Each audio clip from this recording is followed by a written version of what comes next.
Bíblica de Obreiros, 14ª Escola Bíblica de Obreiros.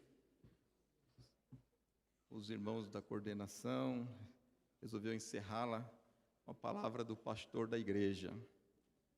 Os irmãos que vêm de fora, é mais tranquilo, né? Apesar que estamos no culto público, onde temos todos os irmãos da igreja, além dos obreiros, mas eu gostaria de seguir aqui no ritmo de Escola Bíblica de Obreiros, porque como nós temos poucas oportunidades de falar com toda a igreja, porque a maioria dos irmãos não frequentam as terças-feiras, né, os cultos de ensino, então nós gostaríamos de falar um pouquinho sobre isso, e quando eu disse que os que vêm de fora fica mais tranquilo, porque o pastor normalmente conhece os problemas da igreja, né?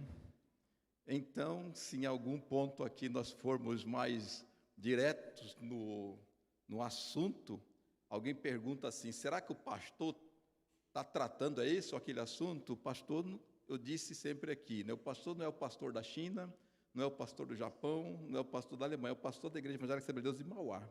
Então, o que eu falo aqui se refere à Igreja Assembleia de Deus de Mauá, porque sou pastor da Igreja de Mauá. As outras igrejas têm os seus pastores, portanto, eles tratam lá. Por que estou falando isso?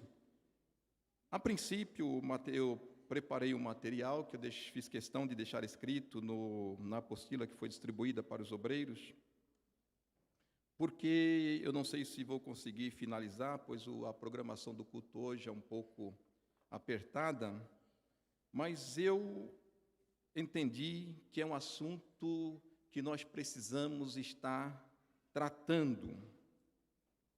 Quero ser bem genérico, como eu disse, mas em alguns momentos pode ser que eu trate direto com alguma classe de obreiros. Então, os irmãos não fiquem chateados, não fiquem tristes. O que se aplica a vocês, se aplica a mim. Então, quando escrevi esse material, antes entendi que ele se aplica a mim e depois a todos nós. Quero já, antes de começar, deixar aqui já os meus agradecimentos a todos os irmãos que trabalharam para organizar a nossa Escola Bíblica de Obreiros. Desde o irmão que está lá na porta do estacionamento até a diretoria da igreja. Não tenho como citar nomes, pois é um batalhão de irmãos trabalhando para que tudo possa ocorrer. E quero agradecer a todos e desejar que o Senhor recompense com muita saúde, muita prosperidade, muita paz nas vossas vidas, tanto seculares quanto a vida espiritual, quanto os vossos ministérios. Que Deus abençoe a todos os departamentos. Muito obrigado pelo esforço. Tivemos uma excelente escola bíblica de obreiros, aprendemos muito e Deus nos abençoou grandemente.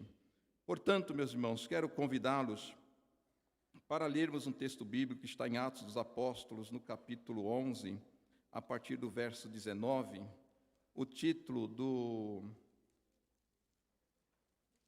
da matéria que eu escrevi aqui, 3 lições do ministério de Paulo aplicáveis a nós.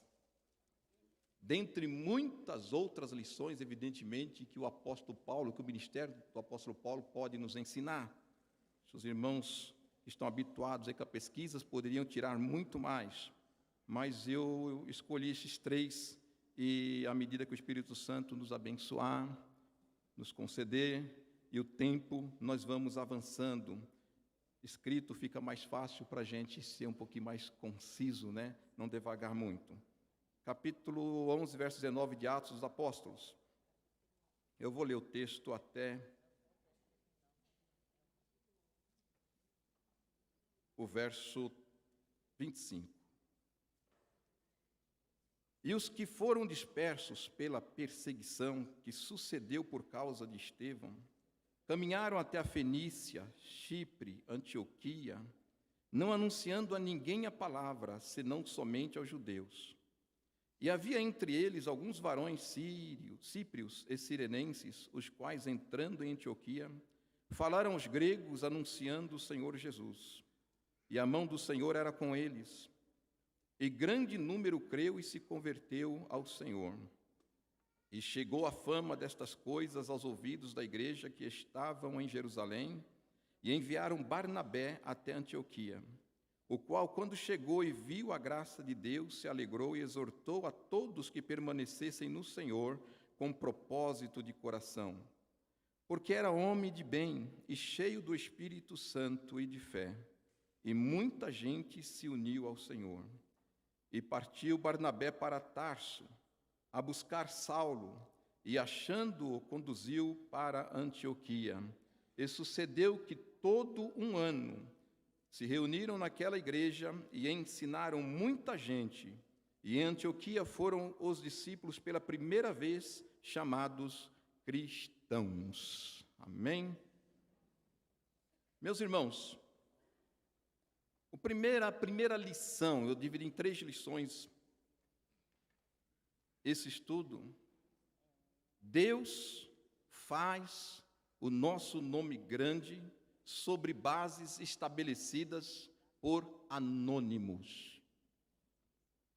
Muitas pessoas hoje têm os seus nomes conhecidos. Muitas pessoas hoje ocupam os púlpitos das nossas igrejas, ocupam cargos de liderança na igreja.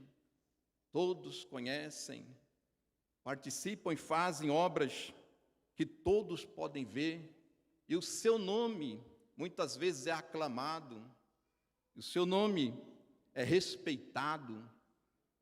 Mas Paulo nos dá uma lição interessante. Ele nos faz lembrar que se nós estamos aonde estamos, é porque pessoas cujos nomes nós não conhecemos trabalharam, lutaram, sofreram e alguns até morreram para que hoje nós pudéssemos ocupar o lugar que nós ocupamos. Portanto, ninguém pode se gabar de ser o que é, porque se não existissem bases pré-estabelecidas, construídas, para ele estar onde está, ele não estaria. Pois jamais ele conseguiria iniciar do zero e chegar aonde está, porque o caminho é longo, a estrada é longa, os sacrifícios são grandes e demanda um esforço de muita gente. Nesse texto que nós lemos, nós não sabemos quem eram os irmãos que levaram o evangelho de Jesus Cristo aos gregos que habitavam em Antioquia. Após a morte de Estevão, houve uma grande perseguição, de forma que os discípulos de Jesus, os que seguiam a Jesus, foram dispersos. E nessa dispersão, aonde eles chegavam, eles anunciavam a Cristo. Mas o texto bíblico vai dizer que eles se reservavam a pregar somente aos judeus. Mas um grupo de irmãos resolveu pregar aos gregos.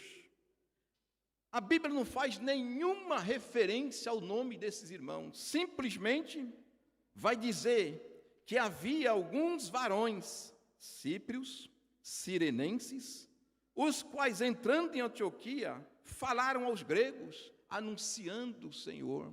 Quem eram esses homens? Nós não sabemos.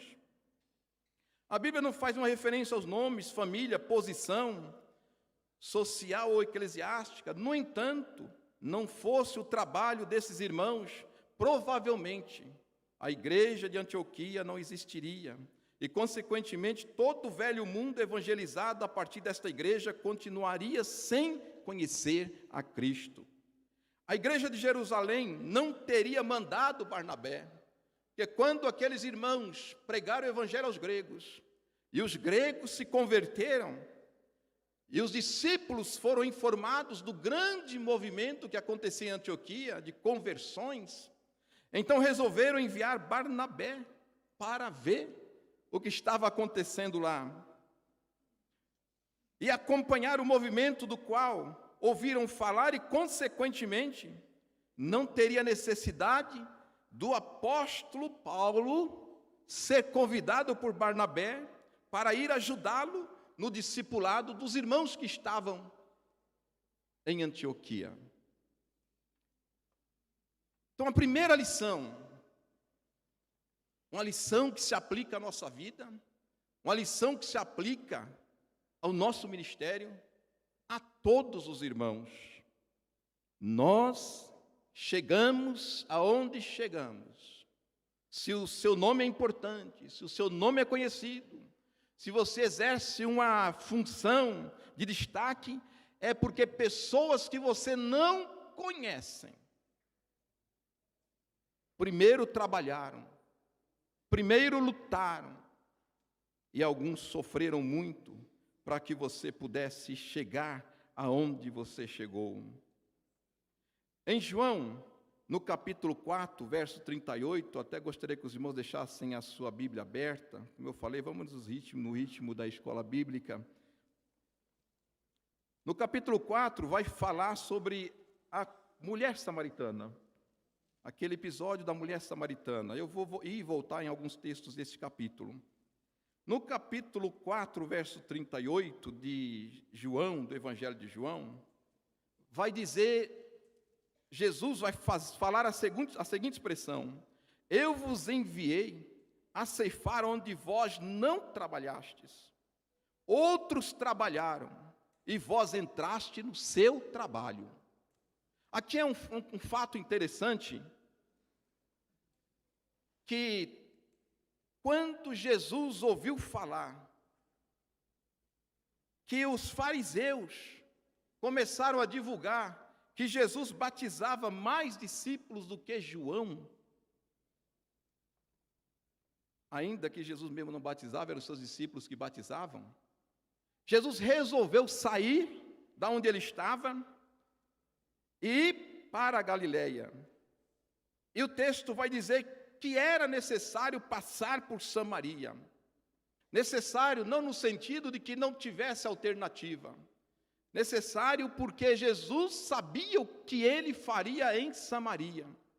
Então, nesse texto, no primeiro verso, e quando o Senhor entendeu que os fariseus tinham ouvido que Jesus fazia e batizava mais discípulos do que João, nos dá a entender que eles tentavam criar ali uma disputa, uma concorrência.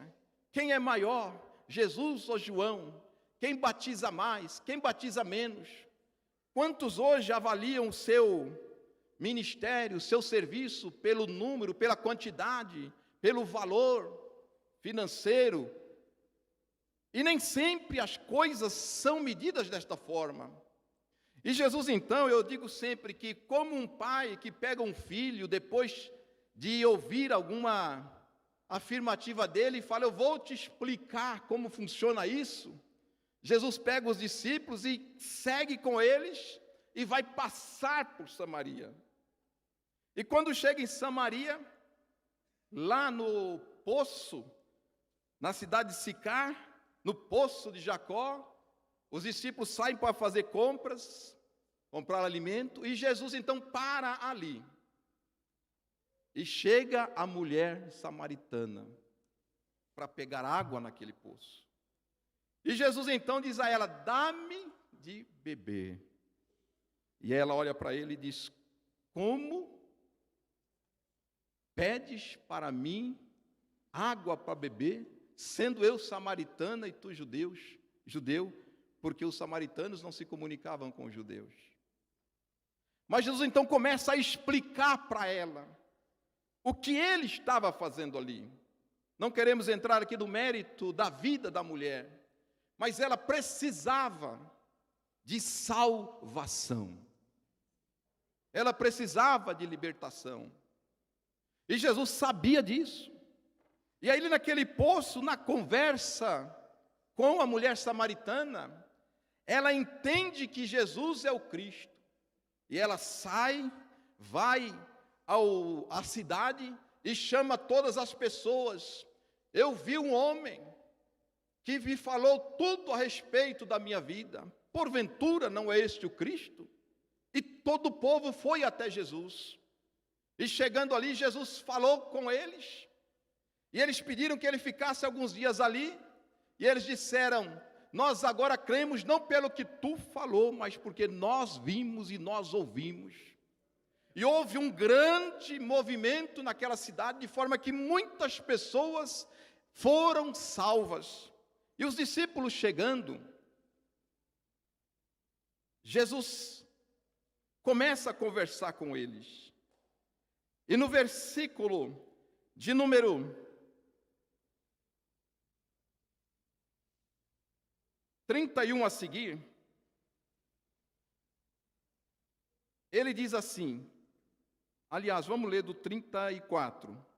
A minha comida é fazer a vontade daquele que me enviou e realizar a sua obra. Não dizeis vós que ainda há 4 meses até que venha a ceifa? Eis que eu vos digo, levantai os vossos olhos e vede as terras que já estão brancas para a ceifa. E o que ceifa recebe galardão, e ajunta fruto para a vida eterna, para que assim o que semeia como o que ceifa, ambos regozijem. Porque nisto é verdadeiro ditado, um é o que semeia e outro é o que ceifa. Eu vos enviei para ceifar, aí o verso de número 38, onde vós não trabalhastes, outros trabalharam e vós entrastes no seu trabalho. Meus irmãos, nós temos que dar graças a Deus, cada um de nós, por Deus ter estruturado o caminho para que nós estivéssemos aqui hoje adorando ao Senhor. E Deus preparasse a infraestrutura do nosso ministério. Infelizmente, nós cristãos perdemos 3 coisas que eu quero tratar também nesse contexto ainda. O senso de urgência, o senso de oportunidade e o senso de importância. Por que estou falando isso?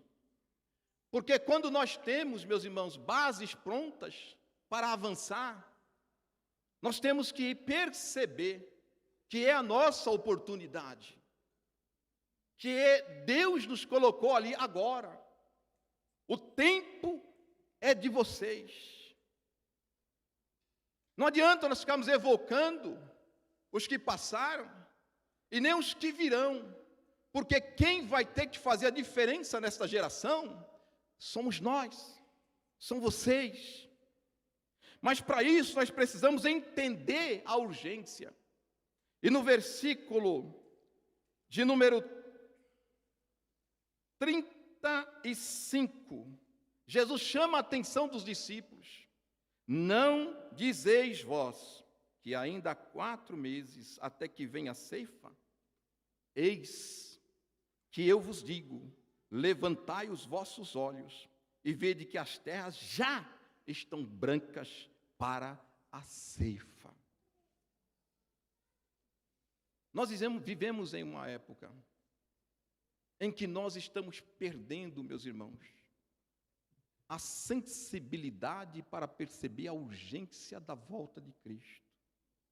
Se naquele dia, naquela época, Jesus já chamava a atenção, porque era urgente, não adiantava ficar discutindo quem batizava mais, quem batizava menos. Há pessoas, lugares, que precisam urgentemente, que não estão sendo atendidas. Lá onde ele estava todo mundo junto, e então poderiam ficar comparando. Mas quando nós chegamos em alguns lugares, e quando nós chegamos a algumas pessoas, que ninguém jamais chegou, meus irmãos, não há comparações, não há concorrências.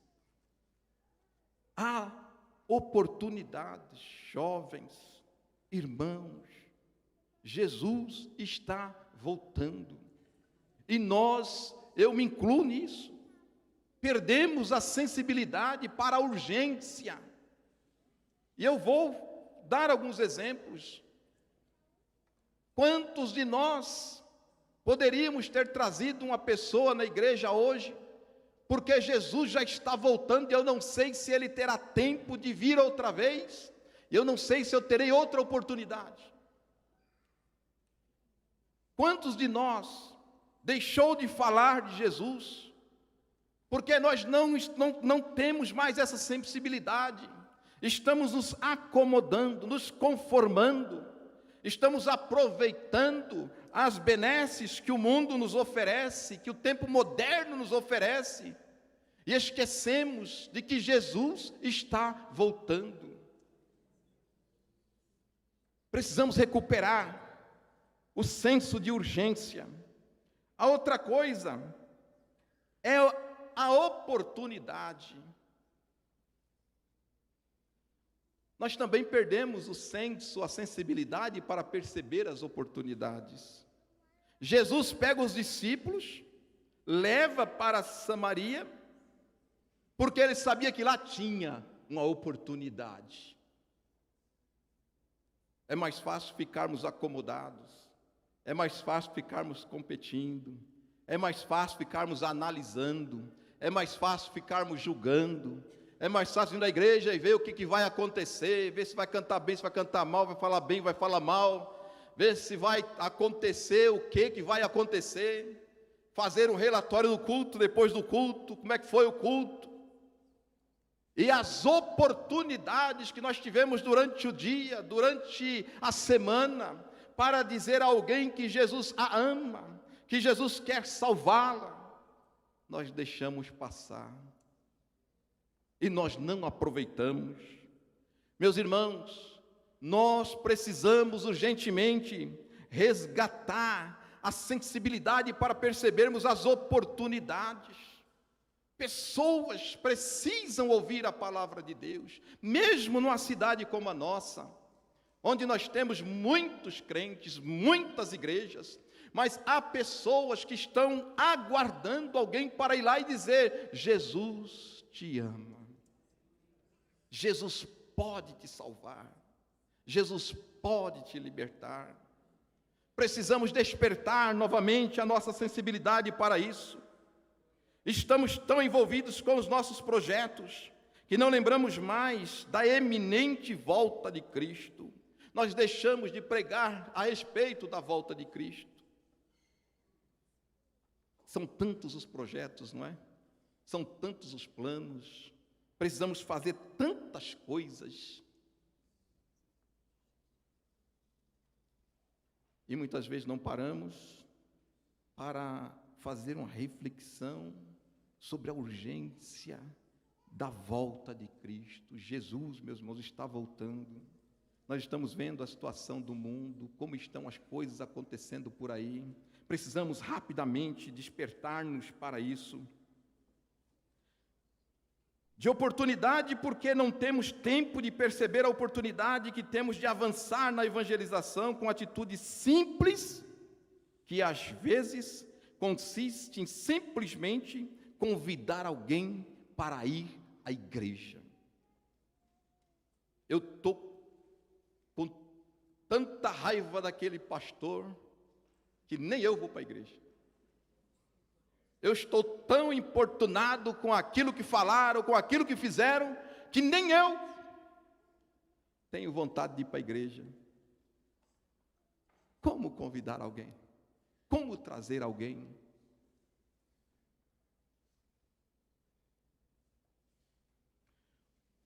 Dizer a alguém que Cristo ama, que Cristo pode salvar.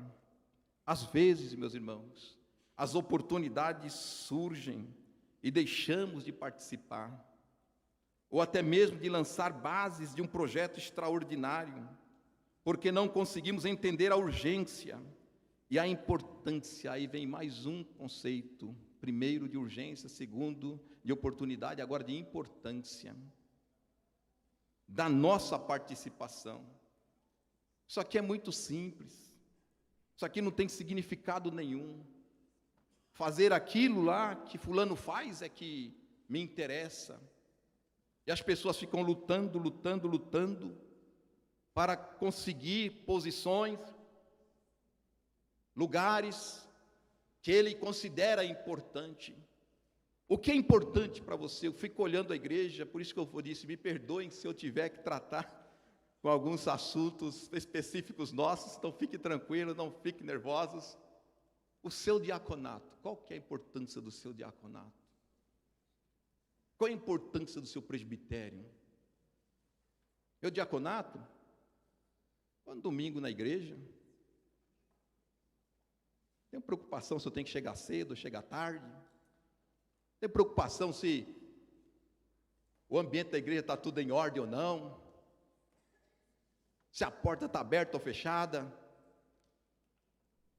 Estou preocupado com isso, não, eu vou lá, meu irmão, eu fico lá em pé lá, né? Qual é a importância, meu irmão? Nós já ouvimos o pastor Álvaro falar aqui sobre alguns valores, e falou sobre a salvação, então eu entendo que salvação todos nós já entendemos durante a escola bíblica aí, mas agora vamos um pouco mais além. Qual a importância do seu trabalho na igreja? Qual a importância de sentar aqui num domingo? É importante para você? Quanto é importante?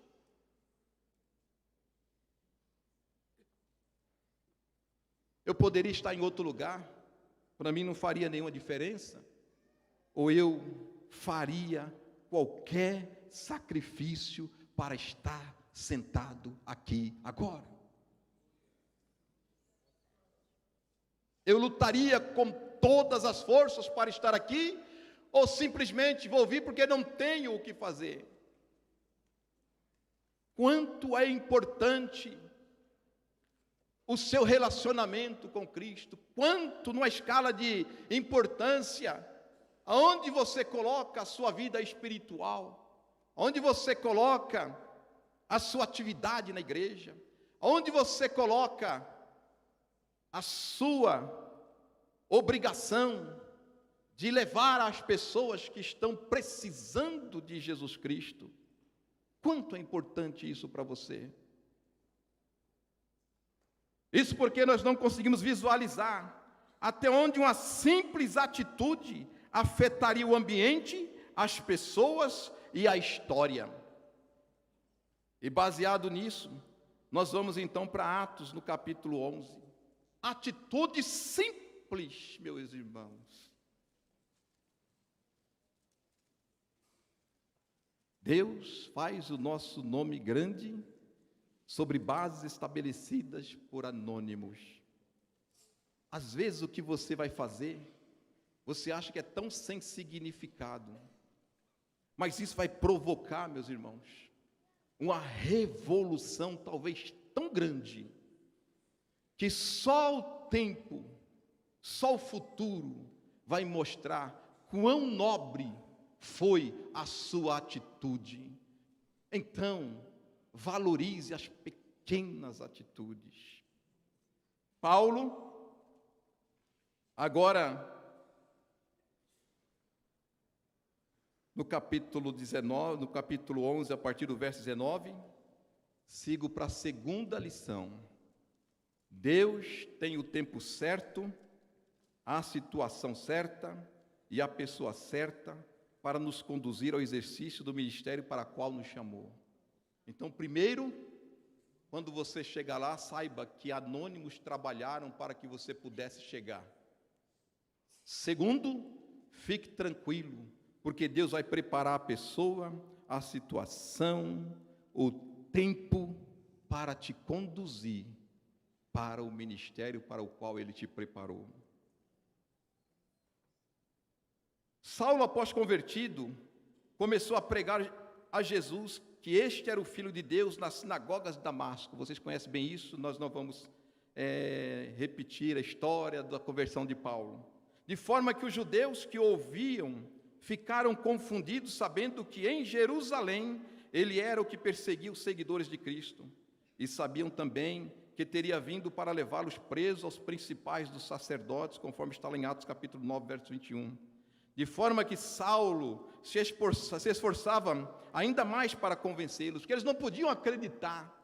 Aquele homem que foi lá para prender os cristãos, agora está tentando se unir com os cristãos, dizendo que é cristão. Não demorou muito tempo para os judeus tomar a decisão de matá-lo, sendo necessário os discípulos em determinada noite descê-lo por um cesto através do muro, para que pudesse fugir para Jerusalém. Então em Damasco ele começa o seu ministério, tentando explicar para as pessoas que Jesus era o Cristo, e que ele era um convertido ao cristianismo, mas eles não acreditaram e procuraram matá-lo. Mas chegando em Jerusalém, os discípulos também ficaram temerosos, porque todos sabiam quem era Paulo. Os discípulos temiam juntar-se a ele, pois não podia crer na sua conversão. Mas Deus, meus irmãos, quando escolhe alguém para um projeto que ele estabeleceu, ele mesmo prepara tanto as condições como as pessoas para conduzir a consecução do mesmo. Usa a Barnabé. Aparece Barnabé, nós não temos nenhuma informação sobre por que Barnabé acreditou em Paulo. Por quê? Era um discípulo como os outros, mas ele acreditou. E ele então, não sabemos como e nem por que, creu que Paulo era de fato um convertido ao cristianismo e conduziu Paulo aos apóstolos, explicando-lhes como se convertera, testificando o seu trabalho de evangelização em Damasco, de forma que os apóstolos aceitaram e com eles andava pregando em Jerusalém. Porém, ao falar ousadamente aos gregos, eles procuravam matá-lo. Sabendo disso, os discípulos e certamente os apóstolos o acompanharam até Cesareia e enviaram para Tarso. Primeiro ele foge de Damasco, porque queriam matá-lo os judeus. Agora ele foge de Jerusalém, porque queriam matá-lo os gregos.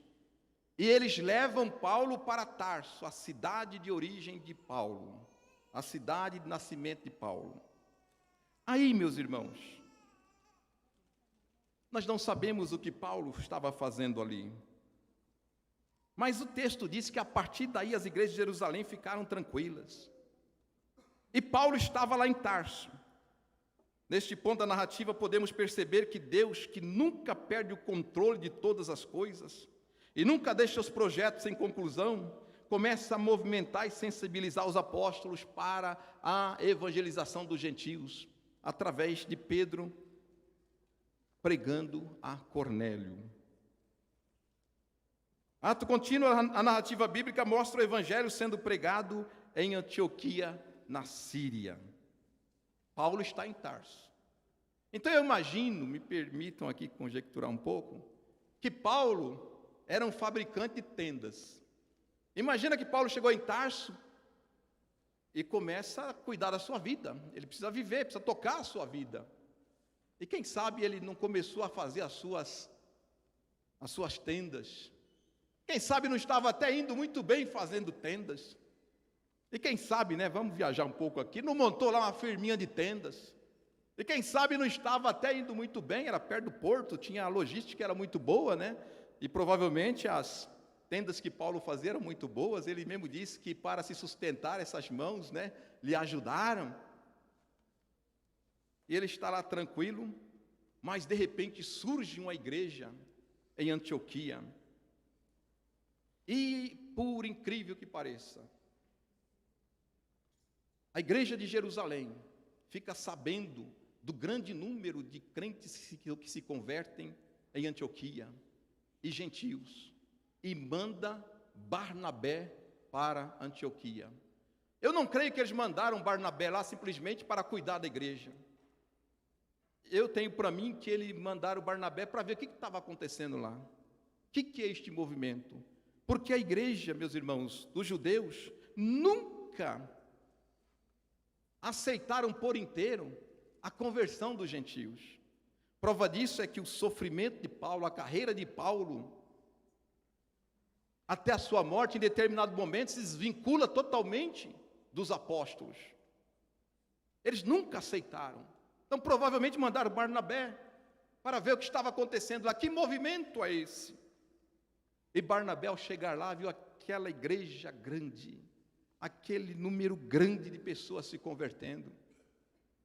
E ele então resolve ir até Tarso.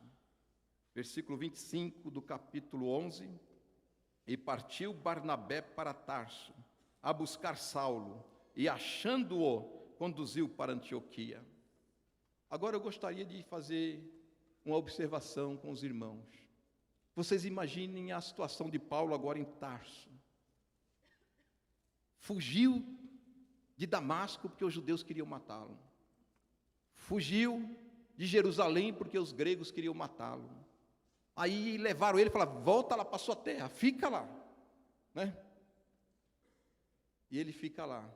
E agora ele está lá em casa, quem sabe lá fazendo a sua tenda, não sei, né? Estou conjecturando aqui. E de repente, Barnabé, diz que Barnabé, achando, significa que ele procurou. De repente bate na porta de Saulo Barnabé.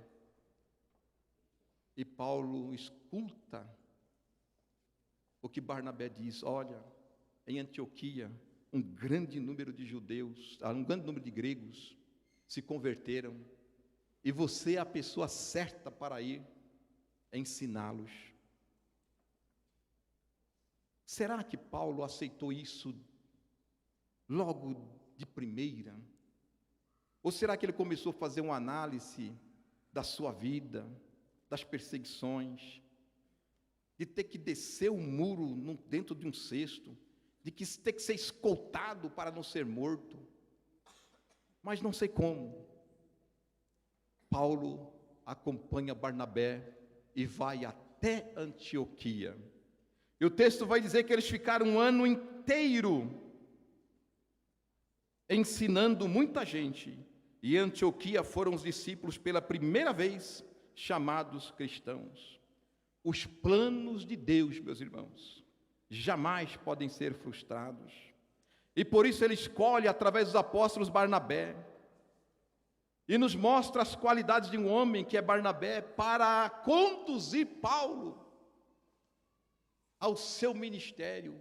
Em Antioquia inicia o ministério de Paulo, de fato, o ministério de sofrimento, mas começa em Antioquia, e ele aceita isso.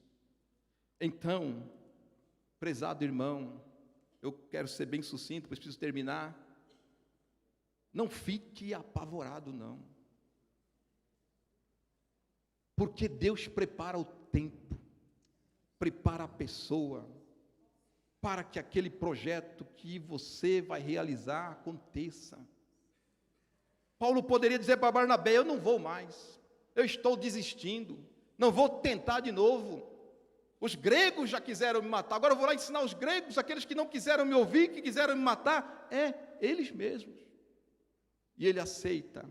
Então, vem aqui uma última lição para concluir este estudo um pouco rápido, mas eu creio que os irmãos estão entendendo o que eu estou falando, irmãos? Então, uma última lição: no tempo de Deus, os projetos se realizam, mas no tempo de Deus, os projetos falham, para sermos provados e preparados. Nós temos uma impressão de que quando o nosso projeto falha, é porque não estava na direção de Deus, é porque Deus não estava no negócio, é porque nós não entregamos a Deus, é porque Deus não conduziu. Então eu quero te dizer nesta noite, que os projetos, no tempo de Deus, de acordo com a vontade de Deus, falham. Mas pastor, que absurdo, Deus faz projetos para falhar? Faz. Paulo tenta pregar o evangelho em Damasco. Ele quer levar a mensagem. E Deus havia prometido para ele que ele seria um evangelizador dos gentios, das nações, dos reis. Mas falha. Ele tenta pregar para os gregos em Jerusalém. Porque quem sabe ele pensou, não é com os judeus não, tem que ir para os gentios, vai para os gregos. Mas os gregos tentam matá-lo e ele tem que sair correndo, falha de novo. E ele volta para a sua terra. Meus irmãos, os projetos falham.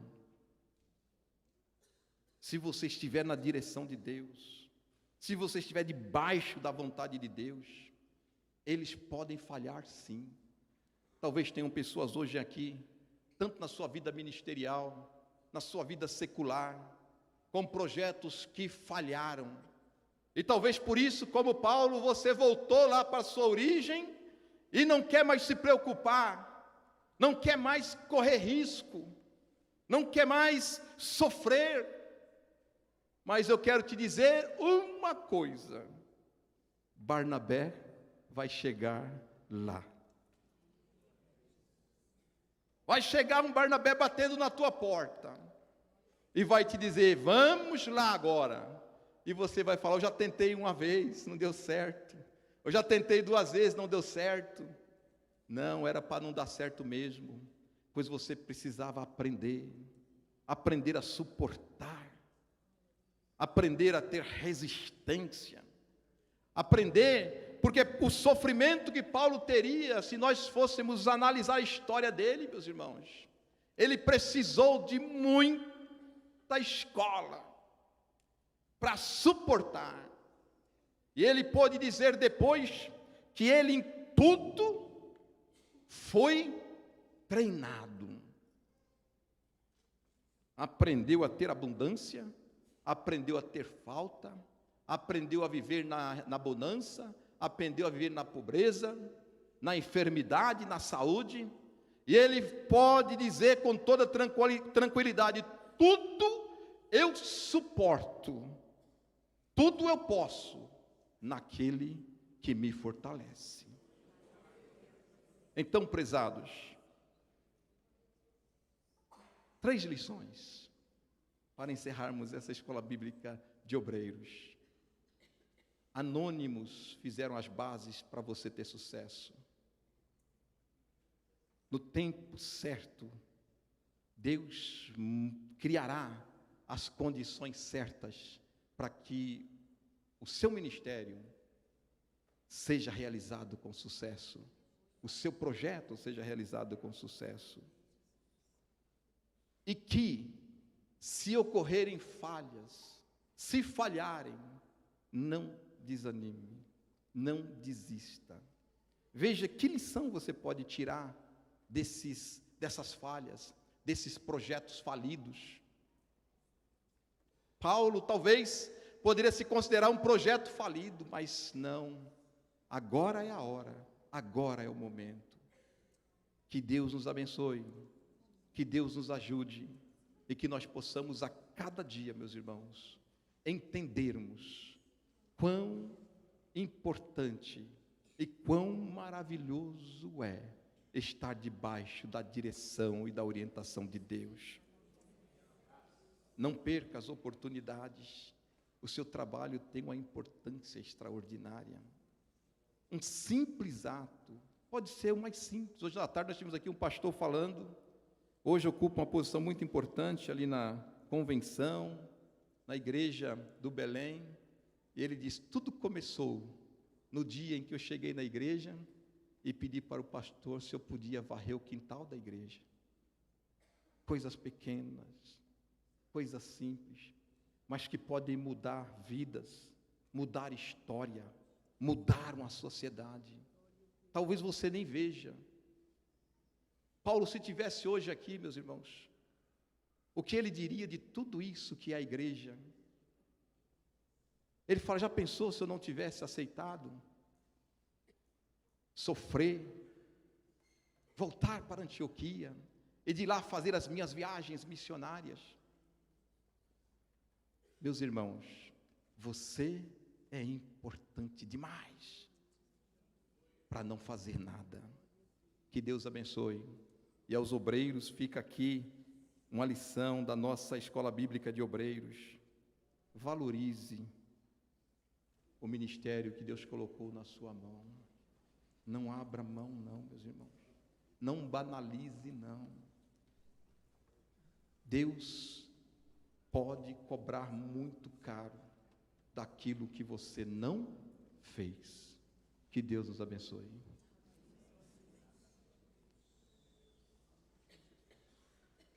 Amém, meus irmãos.